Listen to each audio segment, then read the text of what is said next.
The year is 2022, and while I know I opened the last episode by saying that the game had hit an all-time low in morale, if you could believe it, it had sunk even lower.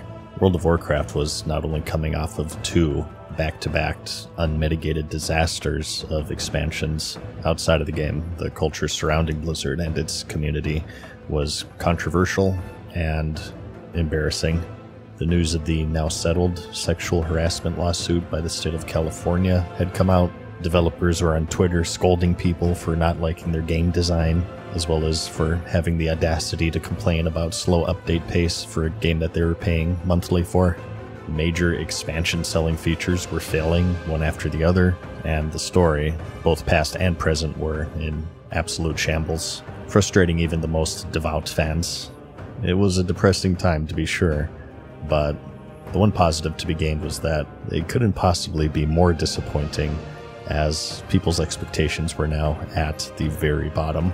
They could put out anything at this point, and it would be praised for the simple fact that it wasn't Shadowlands.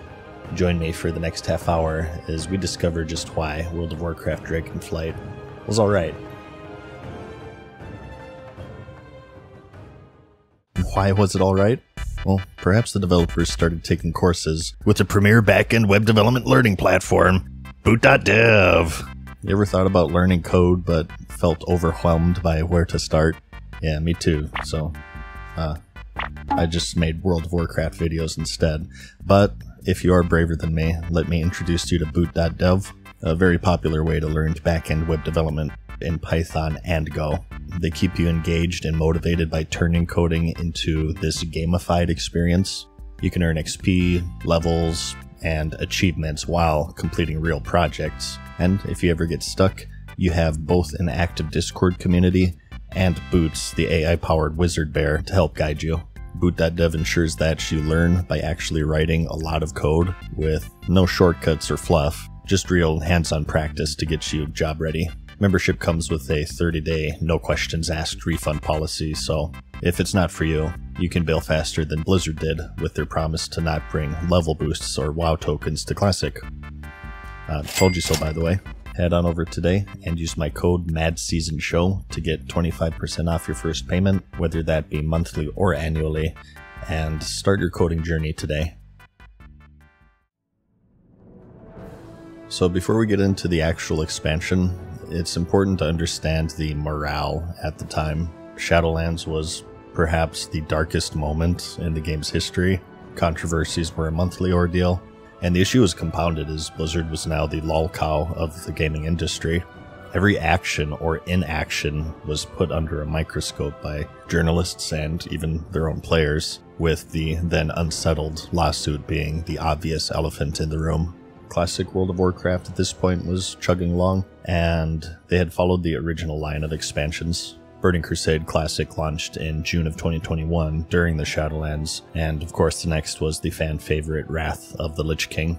Overwatch 2 had seen a release to a critically poor reception, and Diablo 4, while it was popular during its release, started to quickly flounder, and for the first time in many years, World of Warcraft's dominance on the genre was put into question, with namely Final Fantasy XIV emerging as the biggest threat, as disillusioned fans began to migrate over. The pessimism surrounding Blizzard and all of their games, not just World of Warcraft, was absolutely overwhelming. Perhaps the first bit of good news came in January of 2022, as it was during this slow period is when Microsoft announced their plans to acquire Activision Blizzard. Many believe that the issues with the game truly began when Activision had acquired Blizzard's parent company, Vivendi, during the peak of the game in 2008. Specifically, people say that Activision had gained too much influence over Blizzard and prioritized revenue at the cost of quality, which was the exact opposite of what Blizzard had built their identity out of at that point. So with this Microsoft acquisition in the works, many welcomed this change, and they saw an opportunity to move once more into a more positive direction. Although there were those who also had little hope, as Microsoft also had some history of negatively influencing developers in the same way that Activision did. This was accompanied with the news that Bobby Kotick, who is not a reptilian, would also be replaced as the CEO, which put clickbait YouTubers in shambles as they could no longer Photoshop devil horns and laser eyes onto their thumbnails. And another major change was that BlizzCon was cancelled for the years of 2021 and 2022 for reasons. So the actual announcement was made during a much more low-key live streaming event in April of 2022. Story-wise, where we last left our heroes in the Shadowlands, after the Jailer's defeat, Azeroth as a whole experienced this period of peace with no major wars, which allowed the world to heal. This healing awakened the Dragon Isles, which was hidden since the War of the Ancients. Long ago, the dragon aspects, which were black, blue, red, green, and bronze, were empowered by the Keeper tier to protect Azeroth, transforming primal dragons into ordered dragonflights. However, some primal dragons, led by the primal incarnates, which were Razageth, Firak, Viranath, and Iridikron, resisted the Titan's influence, which led to the War of the Scaleborn. The aspects, aided by Neltharion's Drakthir, ended up winning and imprisoned the incarnates in a vault, with Neltharion, corrupted by the old god's whispers, using void powers to lock away the Drakthir. Over time, as players witnessed, the aspects faced hardships. You had Neltharion's betrayal with the Demon Soul during the War of the Ancients, the near extinction of the Black and Blue Dragonflights, and corruption or loss among their leaders. By Dragonflight, the aspects were weakened, but the Isle's awakening signaled hope. As usual, the expansion teased a plethora of new features and systems, possibly the most major being a new race and class. While the game had seen a steady supply of new races through the Allied Race feature, it had been quite a bit since it had seen a new class, with the latest being the Demon Hunter in Legion back in 2016. Dragonflight would remedy this not only with a new race, the Drakthir, but also a class exclusive to them called the Evoker. Thousands of years ago, during the height of the Dragonflight's power, Neltharion created the Drakthir as this elite army to serve the aspects. Combining draconic might with humanoid agility, they were engineered as shapeshifters and were able to switch between a humanoid form and a dragon visage. Trained as evokers, they wielded the combined magics of all 5 Dragonflights: red for life, blue for arcane, green for nature, bronze for time, and black for earth, which made them versatile spellcasters. Their creation was a secret project hidden in the Forbidden Reach, which was this volcanic isle where they trained under Neltharion's command. When Neltharion betrayed the aspects, many rebelled against his corruption, leading to their imprisonment in stasis within the Forbidden Reach's vaults, sealed away for 20,000 years. Similar to the Pandaren from Mists, they could be either faction. They wielded mail armor with 3 specializations: Devastation for range DPS, Preservation for healing, and later on Augmentation for support. They started at level 58 in their unique Forbidden Reach zone, and they used dragon-themed spells like Fiery Breaths or Time-Bending Heals, and they tied into the story of the reawakening of the Dragonflights, and they would be the 13th class added to the game. As you would know if you saw previous episodes, the talent trees underwent a substantial amount of changes and reworks over the years. Starting with Classic, you of course had the 3 specialization node-based system with 51 points to invest at the max level, and they continued with that, but by the time that Wrath ended, Blizzard believed that they'd grown too large and complicated, and so they were scaled down in Cataclysm, focusing more on quality over quantity, as well as eliminating hybrid builds by segregating spells and forcing point investment into one primary tree before you could explore the others. In Mists, this was scaled down even further to 5 choices, focusing even more on quality over quantity, and more trying to make choices competitive and difficult, as they felt like the old system had the issue of illusion of choice, as people mostly fell into meta builds. It would largely follow this style until Dragonflight, where it received yet another major overhaul. Each class received 2 expansive trees, one being class-wide and the other being specialization-specific, offering dozens of nodes from core abilities to utility perks and powerful capstones, unlocked with points earned every level up to level 70. In a way, you can think of this as a reaction to the negative reception on just how restrictive Shadowlands felt with its Covenant system. Players could freely mix and match nodes and create builds tailored for raids, Mythic Plus, PvP, or solo questing. It was very reminiscent of the old system with the sheer amount of nodes, while at the same time being different, such as the ability to respec anywhere, which let players experiment without fear of being locked in. Next, there was also dragon riding. This was inspired by the flying mechanics in Guild Wars 2, and it was a major overhaul to how players traversed the air, introducing this dynamic, momentum-based flight system using customizable dragon mounts. Players would unlock these mounts early through the main campaign, and they promised a skill-based mechanic which let players dive, soar, and perform aerial tricks across zones, and it aimed to make exploration feel more exciting. Professions saw many changes throughout the game's lifespan, but Dragonflight held their most major overhaul yet. Items could now have quality, which could be increased with experience, or new profession gear with new profession stats such as inspiration, which is kind of like crit, which gives a chance at bonus quality. There's also resourcefulness, which is kind of similar, except having a chance to reduce the reagents used, whereas multicraft gives a chance to create additional items. And lastly, speed, which increases the speed at which you craft. You could get these stats and other bonuses through specializations, which also saw a return with a twist. These are now essentially talent trees for professions that let you specialize in different areas of your trade by spending knowledge points, which you got from a variety of activities such as crafting itself, as well as quests and treasures, rares, and so on.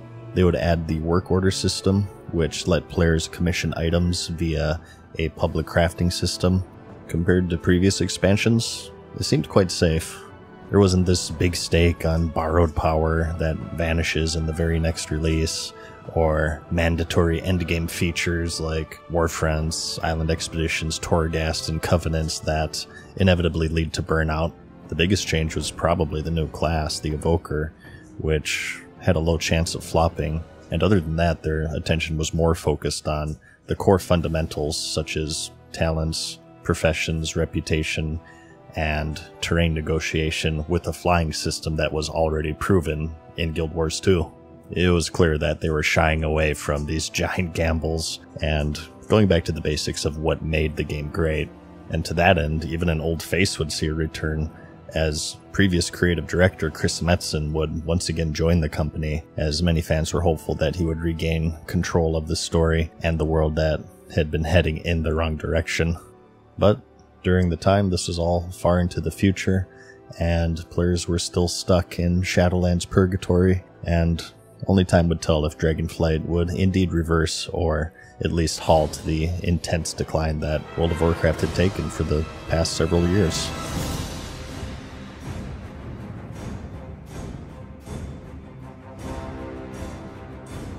On November 28th, 2022, players logged in and explored what the Dragon Isles had to offer, and uncommonly for the first time since the Mists of Pandaria, expansion sales were disappointingly low.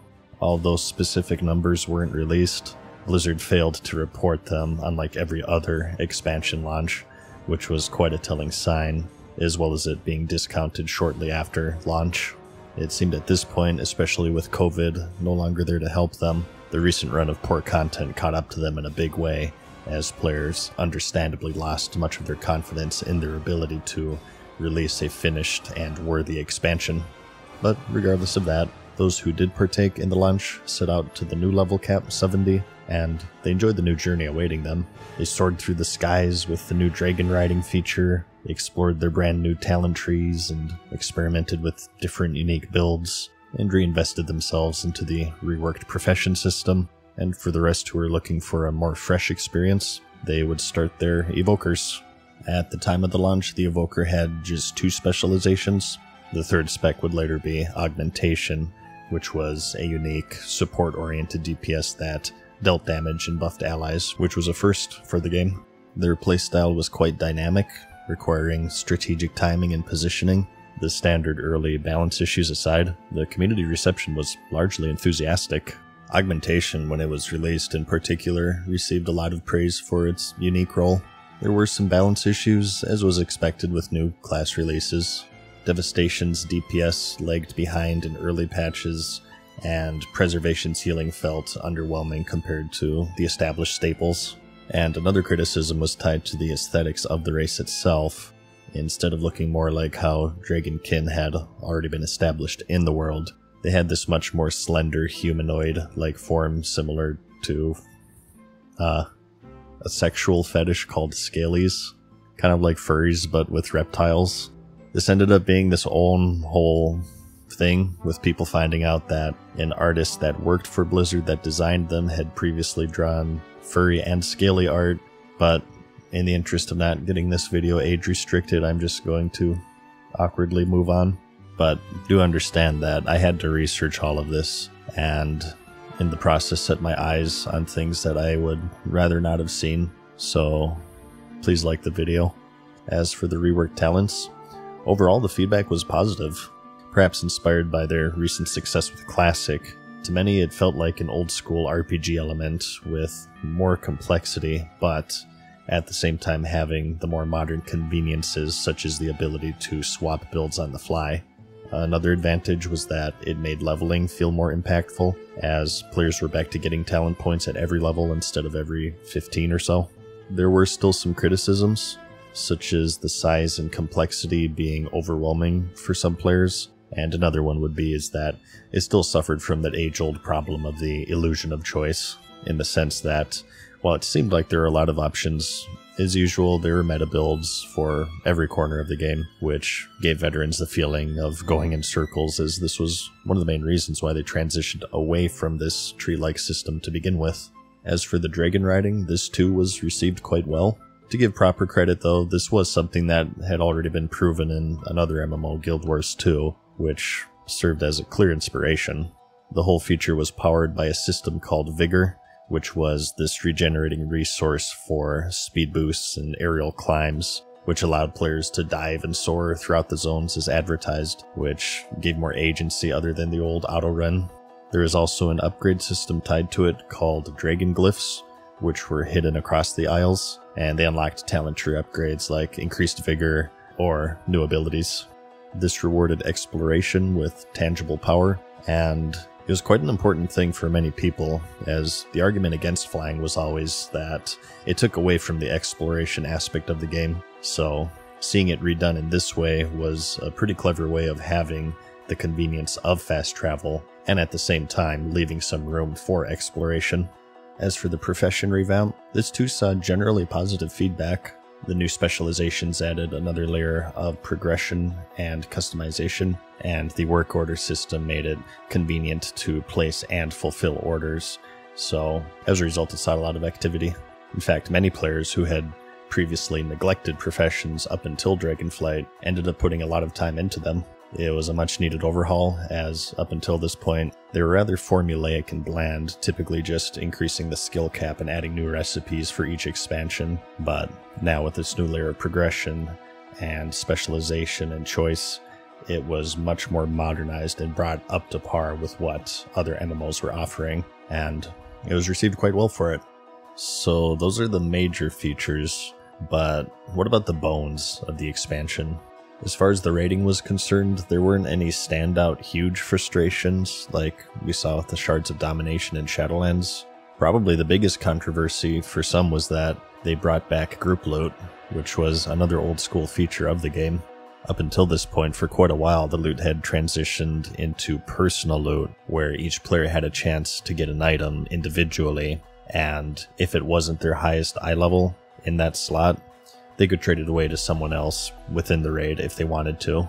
So for Dragonflight, they brought back group loot where the boss drops a certain amount of items and then the raiders roll against each other for them, which didn't sit too well with some players, as now the item not only needed to drop, but they also had to win a roll to actually obtain it.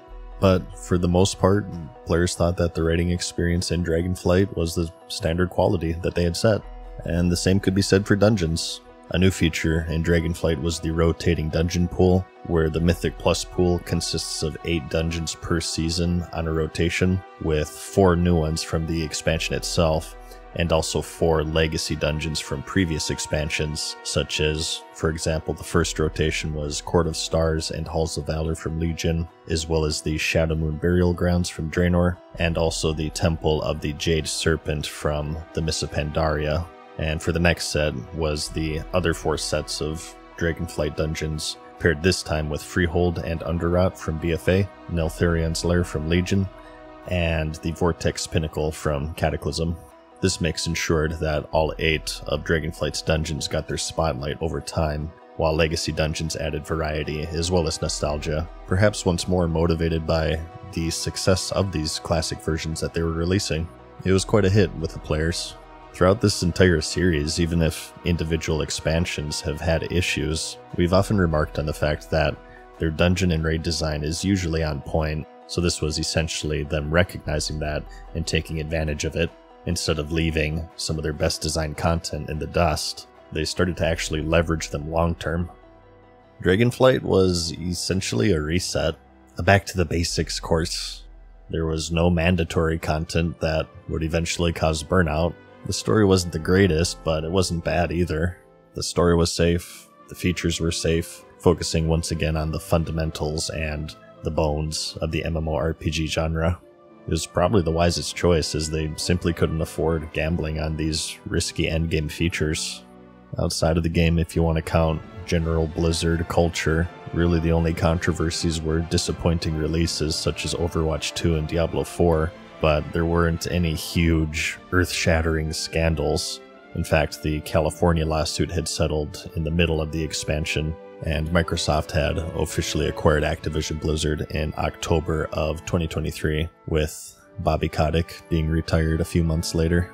Probably the biggest controversy had to do with Trader's Tender, which was a very heavily FOMO-infused system where monthly a selection of rare, unique, or previously no longer obtainable items were purchasable with a new currency called Trader's Tender, which players could get simply by logging in monthly or by completing the new Traveler's Log, which held quests, dungeons, raids, PvP, and other activities to complete for more currency. The criticism for this was that, for some, they had sort of regressed by relying once again on FOMO in an expansion that was relatively free from it. Some would even go as far as to call it a battle pass, which isn't really true, but it does have some similarities to the battle pass system. Some were also suspicious that they would eventually sell the currency on the cash shop, which people vehemently rebuffed, only for it to consequently be sold on the cash shop months later, of course. This would cause a bit of controversy and remind players that even through the Microsoft acquisition, at the end of the day, they were still a major AAA video game developer that wasn't below using what some would say are predatory methods of extracting money out of their player base.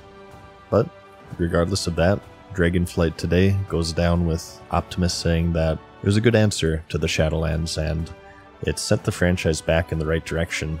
On the other hand, those on the more pessimistic side would say that it was only good by comparison, as if you eat a turd sandwich every day for 2 years, anything other than the turd sandwich would be quite the palate cleanser. There really wasn't anything groundbreaking in it. It didn't hold an equivalent system to Mythic Plus that creates this entire new endgame experience, but at the same time there also wasn't a Torghast or a Warfront or some other poorly implemented feature that players were begrudgingly chained to as some form of required weekly activity to progress their character. Because there was no risk, there was no huge reward, other than the fact that it was safe, which was the best call that they had made in a very long time. And that is why, although it wasn't amazing, Dragonflight for many was alright, and good enough to earn a passing grade, setting the foundation for the next expansion, The War Within.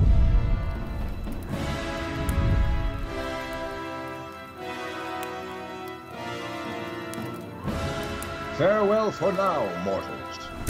We hope you enjoyed today's video. See you again soon.